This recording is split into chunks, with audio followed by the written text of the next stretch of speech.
Hey everyone, Rho here. Before we begin today, apologies if my voice is a little wobbly at points. I am feeling pretty under the weather. However, the one perk of feeling rough is being able to just relax with a good book and not feel guilty about doing nothing else. And well, that's exactly what I did with the novel Silent Hunters by author Eduardo Albert. Or Albert, I apologise, I'm not 100% sure how to pronounce that name. However, as always, we will be following our usual format here, a non-spoiler review followed by some spoiler talk and reaction. So let's begin by reading the synopsis off the back of the novel. In the darkness beyond the galaxy, there are monsters. Some swim closer to the light, drawn by the beacon that is the Astronomicon, while others stalk the void, predators in the dark. The Carcharodons have hunted for millennia, but now they are drawn into a new blackness, the dark city of the Drukhari itself, Commorragh. For 1,000 years, Chaplain Tangata Manu has searched for a relic lost under his watch, an ancient thing once charged into the keeping of the Forgotten One himself. But at the brink of seeing his hunt fulfilled and the relic returned, it is stolen from under him. Now if Tangata would see his honour restored, he must lead his hunt against some of the vilest predators the galaxy has ever seen, before they can turn the artifact to their own purposes. Okay. Now anytime the famed Carcharodons are in a new novel, you know it is going to be a popular one. And though this novel might not be quite what you expect, it's certainly a different look at this infamous chapter than we've seen before. As the synopsis covers, the premise of this story is following the main character, Chaplain Tangata Manu, as he quests to find an artifact he himself lost some 10,000 years or so earlier. And it's a bit of a mixed bag for me. Straight from the beginning, I found it a very hard read. Descriptions and sentences were very stop and start, some just outright confusing. And as a result, the start that's supposed to draw you into the world left me feeling completely the opposite. I was immediately thinking this was not going to be a good read. Now, I did have the hardback novel, so perhaps the audio version comes across differently, but that's undeniably how I was feeling at the beginning of this novel. However, I do recommend persevering through those initial pages if you're struggling like I was, because the novel does find its footing more when we join the Carcharodons themselves. Just the aura that this chapter has alone makes you want to read more. And this novel is at its best in the moments within the bowels of their ship, when you feel like you're truly exploring this unique chapter, finding out more about their mysterious ways. And it's very interesting in seeing how and why the Chaplain Tangata is placed upon his quest, as the Carcharodons themselves deal with the effects of the Great Rift. Undeniably, these moments of the novel after the very shaky start really made me feel a lot more comfortable with continuing on the read. Anytime you feel like you're truly getting an insight into a chapter, it makes it so much more interesting. Now, as the quest continues, the story remains a fairly enjoyable read, and there are a few interesting or standout Carcharodon moments along the way. However, this isn't the Carcharodons of Red Tithe. It's a very different adventure. And those few moments aside, on the whole, if you change the colour of their armour and you replaced Voidfather with Emperor, honestly this really could have been for the most part any other chapter.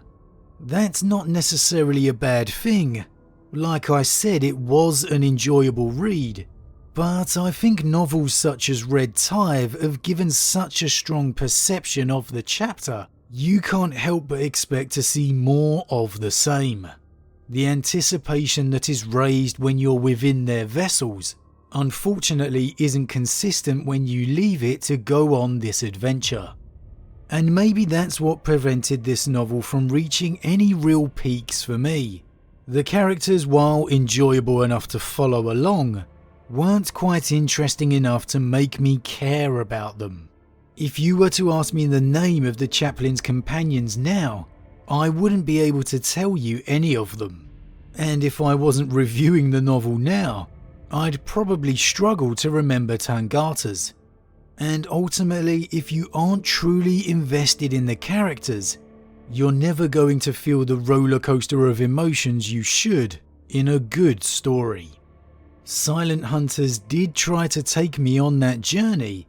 Unfortunately for me, it just hadn't quite grasped me totally. And overall, I think that sums up this novel. It's enjoyable, but not necessarily memorable. The Drukhari weren't particularly intimidating compared to the portrayal of the Carcharodons. The journey to legendary Commorragh happened in a few short pages, and honestly, once there, it could have been any enemy stronghold. So for a ranking, I'll give this a 3 out of 5. It is an enjoyable read. I mean, I churned through it all in one day, so that does have to speak for itself. And it has got some interesting Carcharodon moments, which again are the highlights of the book. However, it just didn't captivate me. There was no moments I anticipated turning the page, and no moments that will echo out in the annals of the Carcharodon Astra image. It more or less just felt like a standard Space Marine adventure. As long as you're not looking for much more than that, you'll definitely enjoy this read. However, if you are hoping for more, then you may be a little disappointed. But that's it for the spoiler-free review. On to a little spoiler talk and reaction. Now, as I said in the review, by far and away the strongest portion of the novel was when we were aboard the vessels of the chapter, and in particular when we were facing the Council. The impact of the Shade Lord alone, merely having him within the room, was by far and away the highlight of the book. It's just a shame we didn't get a bit more revelation and insight into the chapter in these moments. Tiburos is definitely one of those characters within the lore where you just feel business picking up whenever you read his name. I know he may be a difficult character to write, but I really wish we had seen more of him and the chapter in general within this story. To have him come and go so quickly was just a shame.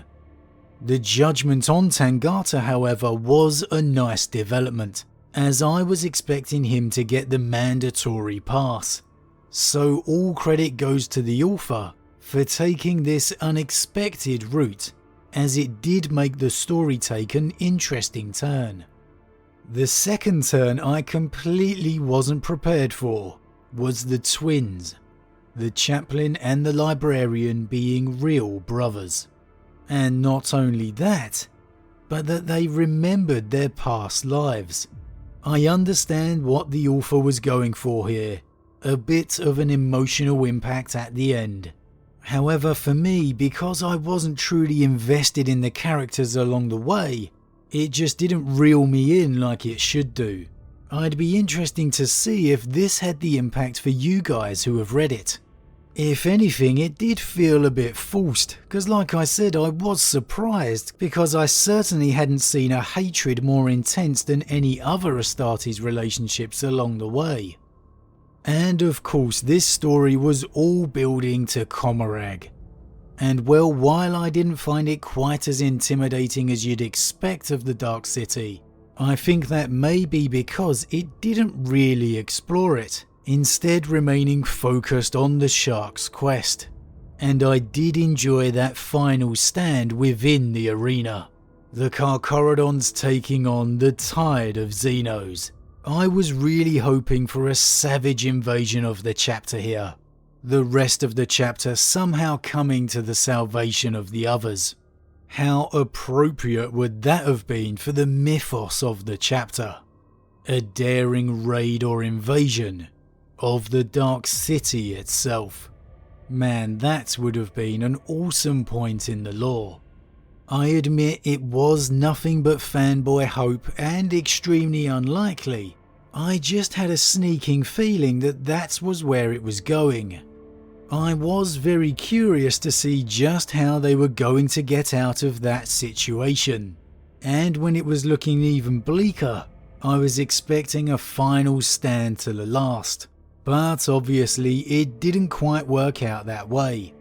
Now, the execution of Tangata at the end was unexpected, and a perfect grimdark ending.